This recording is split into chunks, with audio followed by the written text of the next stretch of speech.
What do you get when three home health PTs in a business suit discuss real-world clinician problems?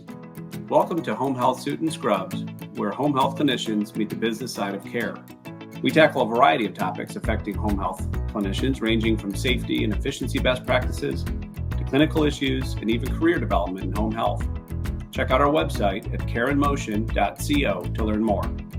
I'm Dan Haggerty, Chief Revenue Officer from In-Home Therapy and founder of Care in Motion. In each episode, I'm joined by my good friends and home health physical therapists, Dan Cotuccio, Lisa Thompson, and Brendan Kirby.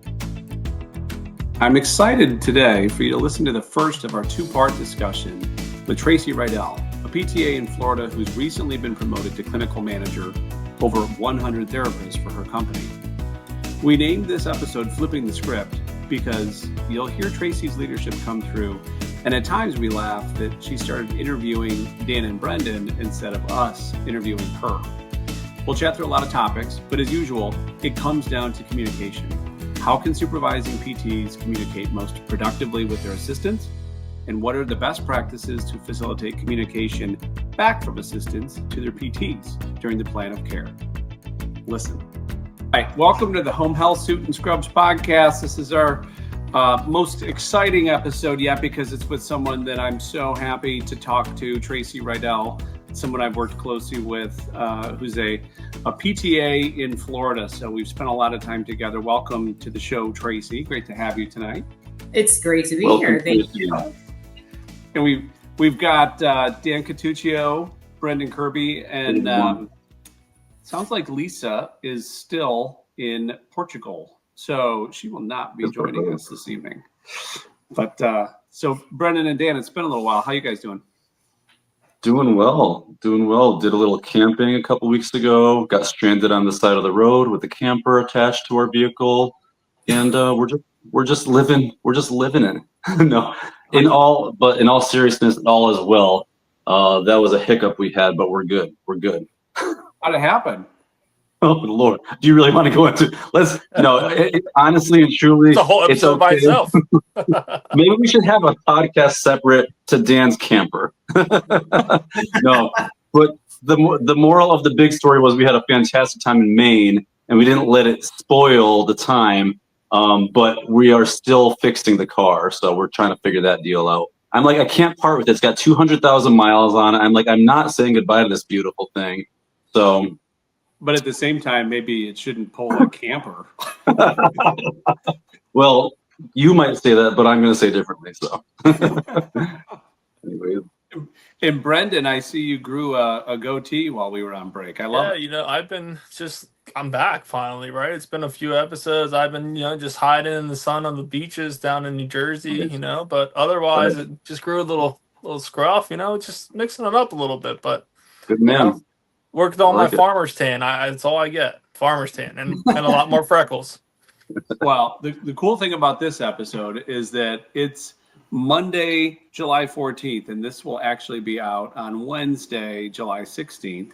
And so, usually we don't have quite the quick turn. So this is sort of an exciting one, but it's difficult in the summertime, to be able to record a whole lot of podcasts with all the different vacations. So I'm glad that we were all able to come together today to chat with Tracy.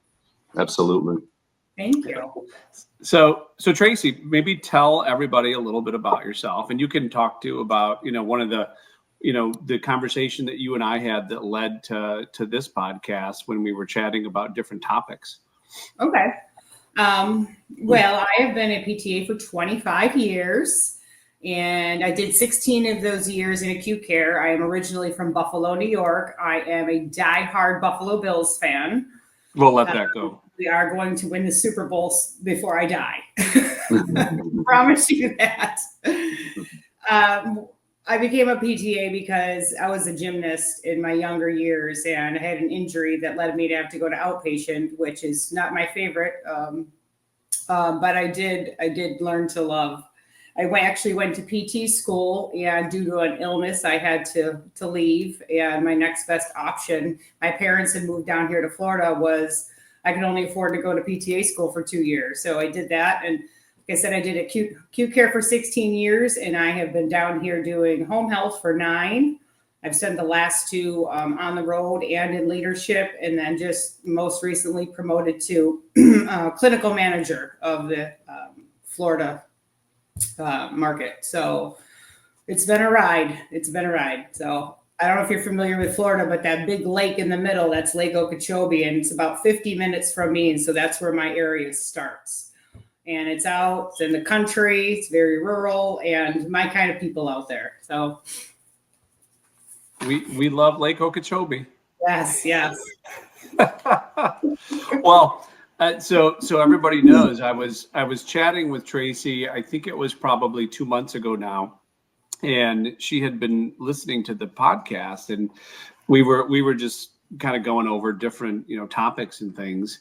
And she said, I think, well, first of all, this was right before we had Bruce on, and we were talking about safety and home health. And I said, well, we're actually going to be, interviewing a former police officer tonight. And so Tracy was like, can you find out, like, I've never gotten a ticket when I've been wearing my scrubs. Does that help? So my stethoscope. Yeah, and the stethoscope. Yeah. And so I did ask Bruce that. I hope you were able to listen to that episode, Tracy. I listen to your podcast every time I mow the lawn. So yes. So then she said, I would love to talk to the gang just about coordination and communication as an assistant. So do you want to maybe talk a little bit about some of your perspectives and challenges, and then Brendan and Dan can share their thoughts? Because I know this will be a really fascinating one. Yeah, I can. And I can actually speak on, I oversee 102 other therapists. So I hear daily from multiple assistants on what works and what doesn't work as far as communicating between the PT and PTA. I've been very lucky to have excellent supervising PTs throughout my home health career. I've had a couple that, weren't so great, but I try whenever a new PT is onboarded, I try to set the standard of, well, this is kind of how I like to run things here. So I say, well, when you go see the patient for the evaluation, let them know that I'll be back Wednesday at 9:30. So I try to schedule right through them. So when they're doing the eval, they let them know. So I know at that point, maybe a couple days before, could be the Friday before or whatever, that if they're available or not. I'm not waiting till the night before. The patient isn't waiting maybe through a weekend until a Monday evening to hear from me, as to when I'm going to be showing up. And I find that doing that has led to my ability to have next to 0 missed visits for an entire year, treating year. And so, in going in and seeing the patient and asking those things, at my first visit, hey, over the next 2-3 weeks, do you have any doctor's appointments? Anything that we have to work around, like let me know now. And so I find that even the PT goes in and is asking those things as well, and following up with the PTA to let them know that, hey, they got a doctor's appointment on Tuesday at 2:00. Just try to avoid that. That really does help, set the tone to show that you're an excellent team. When I go in, see a patient, I say, oh, so-and-so was here. I'm sure they told you this and did this with you. So it shows that, we're talking and that we're communicating. And I find that that's lacking in a lot of areas, How do you guys feel about, do you have PTAs following you, or do you follow your own cases mostly? So for me specifically, and I'm just going to apologize if I cut off. I was having tech issues on my end, but I caught the majority of what you were saying. So I think what you're speaking to is, as a whole, even just as an aside, when I walk in and a nurse has opened a case, right, and I'm the physical therapist going to do an evaluation, I love starting it by saying, listen, I've read through your chart, and I've got a lot of good information that the nurse, was able to let me know about.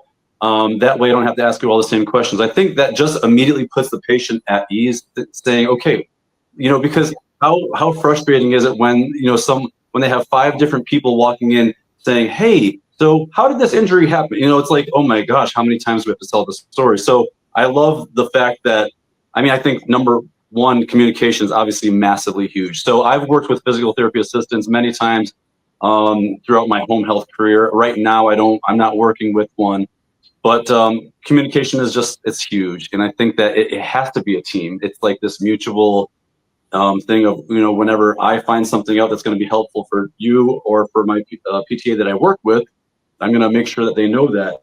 We have different ways of doing that. Like we have snapshot notes in my current, software. We have emailing, we have Tiger texting, we have Teams chats. There's a lot. What's gotten a lot better for us along the way has been just technology. I mean, back in the day, like I think I used to have to send a paper airplane out the window and hope that the PTA caught it. No, I'm just kidding. Or like a carrier pigeon. That's like, but now it's just things are so much better with all these different chats. So I think it only helps. Yeah, I think that's excellent. Definitely. I mean, in our market, we're working with 9 different EMRs. So we don't have one real just streamlined place that we can all get together. I would love to see it be included, in the future, be included in, maybe a point system that you're case conferencing with your PT for 30 minutes a week or, or back and forth, because we don't have one, platform that we can all come together on. That would be wonderful. And then, not all the therapists and assistants have an encrypted email.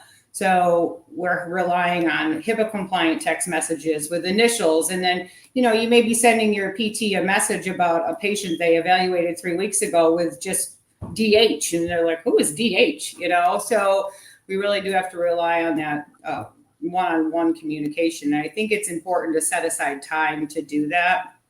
The biggest complaint that I get from, and then I actually see too, going through people's calendars and EMRs and doing QA on notes is patients agreeing to the plan of care. So the PT is there and says, oh, well, we're going to see you twice a week for 4 weeks. A lot of times I see the next week that the patient said they only want to be seen once a week, or they're not available at all next week. They're going on a cruise, something is like, how is this not discussed, or it just wasn't passed along, but you're putting in the plan of care and then the patient wants to change it the following week. So I do see a lot of discrepancies in that I'm working on a way to improve. So if you have any ideas, please throw them at me. But I feel it's dependent upon the relationship, right? PT, PTA, everybody's different. It's just like Right. your learning style and everything that you go about. I mean, text messages might work for some. I don't have any PTAs now. I've had PTAs in the past, and for some of them, I made a call first thing in the morning, and we just kind of ran through our list of people. Hey, any questions, any concerns, anybody, that type of stuff. Oh, remember they have a doctor's appointment, remember they have this, that type of stuff. Or other people, it was, hey, send me a list, give me an update of when you're doing the 30-day reassessment or the supervisory visit to make sure that we're in compliance with all those things. Right. But I think, for everybody, I think the biggest thing is just being able to have that initial sit down with the PTA or with the PT and say, hey, I like text messages, or I like to talk on the phone, and just try to set a standard schedule or time in which you guys are going to speak. Hey, at the end of the day, we're just going to go through our patients. At the beginning of the day, we're going to, whatever it may be, whatever works for you guys. But I think finding that working relationship is important, especially, how we talked about that work-life balance. We just said, summertime, we're all taking vacation and stuff. But what's going to, be successful and streamlined as you're moving forward and giving the most efficient and effective care as a team. And I think that's the other thing that I wanted to bring up too, is that, I think, Dan, you're on my job as we go in first, seeing them, like we really have to express that team, because that patient might love you or I, and they don't Right. want us to go, and they think we're leaving, and they get confused by that fact. But I think it's about, really understanding and explaining to them, hey, no, I got this great colleague, they work with me so that I can see more people and help out more people, and they're going to be my eyes and ears in here, and I'm a phone call away. Here's my information if you need me, or here's whatever you need to get a hold of me, or they can get a hold of me as well. And if I need to come back sooner, I will. But I'll check in, and Yeah. for me it was every 3 or 4 visits. So I said I'd be here, and within a week and a half to 2 weeks to check in to see how things are going and kind of Yeah. keep pushing the plan of care along. But I think setting that standard helps to avoid confusion and conflict, because a lot of people tend to start being like, well, you're not my therapist, or they get confused about whether they start calling you the PT and like, well, why do I have two PTs? You know, and Right. that gets confusing for them sometimes. They do, you know, and here in Florida, it's the PT only has to go back every 30 days. And so, you know, they're seeing us for a good amount of time. And when the start of care and the, you know, OT and speech PT eval all were happening, they don't remember who was which one. They don't. And so you're saying, well, you know, we have to have, you know, Brendan come back and do the reassessment so we can get you more visits, or, you know, it's good plan to discharge. And they say, well, who's that? You know, well, remember, that was the guy that came before I came. And, you know, so, well, why do they have to come back? You've got to kind of explain it that, you know, there were two people that are working together to help you achieve your goals. But, you know, without him, there is no me. I would always say, you know, without if she doesn't come, then I can't come anymore. So they just tell them that, and then they understand it a little bit better. But you know, how would you handle if you had, or how many PTAs do you think is too many to supervise at one time? I would say the max is probably 3 to 4. Okay, in certain states there are rules against that. In my state, there is not. Yeah, so I think talking with 4 different people about, you know, that's a lot. But I feel like I said a minute ago, you can set the groundwork about, you know, how you communicate with them and have a set standard or schedule with them. I mean, you can kind of make it work. I'm thinking right now, I think I did have four PTAs at one point in time, because I was covering quite a large area, and you know, there was one person who was pretty independent. It sounds like yourself, Tracy, who could, you know, pretty much take control and do. And they reached out to me, and they were the go-getter. I had another one who I needed to really kind of be the initiator of everything and making sure that everything was being followed. But I think it's just finding that dynamic, you know, with them, to making sure that everything is going smoothly. Because, you know, but I say this with, it depends on the therapist too. I mean, I know that there's going to be expectations from, you know, RC class levels, Mr. Haggerty, and that type of, you know, and those people that they want certain productivity or certain things to be expected. But I mean, I think it needs to be finding what that balance point is again, because, you know, some people can handle it and are teachers and are lifelong learners and want to help give that experience and help those PTAs grow and everything else. And other people, you know, they got into home health because they like kind of that island feel or independent contractor, you know, feeling. And I think it really depends. But I think, long story short, I would say I would be comfortable, definitely, if I had to pick one number and not like a range, I would say 3 would be the max. That's what it's a lot for a PTA too, when they're covering a large area and they may have 4 or 5 different PTs, you know, and say, oh, I don't remember which one has this patient. It's, you know, it can be overwhelming when you're working with so many agencies at one time. So just trying to figure out a nice way for everybody to coordinate that works, you know. I mean, ultimately my goal would be, you know, a required 30-minute session a week, you know, not even, it doesn't have to be 30, but if you're one PT and one PTA with the same 20 patients, then yes, probably 30 minutes, you know, but at least something is required where there's one-on-one communication, because we do get a lot of feedback from assistants that, you know, they feel like the patient's ready for discharge, they've met their goals. And so how would you address before you one thing, Dan, did you have because I know you don't have any, you mentioned you don't have any assistants right now, but have you had experience with multiple, you know, 2, 3, 4 assistants, and do you feel the same way Brenda does? So what we've done is, like, for example, when I was 40 hours, so like 3 40-hour therapists would work with one PTA, and we would, like, I would be responsible for sharing 8 patients. The other one would be responsible for sharing 8. You know what I mean? That way it would feel. And so I guess there's pros and cons to everything. I think the challenge that I would have in Brendan's situation of having 4 PTAs work with me is you're never doing routine visits ever. Like, you are only doing evals, functional reassessments, and discharges, which, I mean, obviously we're having this conversation to kind of better our system, right? And there's always going to be the ups and downs. That's where I would feel a challenge of never being able to hardly meet or work with the patients. You know what I mean? And maybe I'm wrong, but I think that you're a dream PT for me, because a lot of our PTs don't want to follow. They would rather just go do the evaluations, reassessments, and discharges. And I feel that, you know, if I'm off a week, we're struggling to find PTA coverage. I'm like, why can't we just have the PT cover? It's their patient, Oh, they don't want to follow. It's like, really?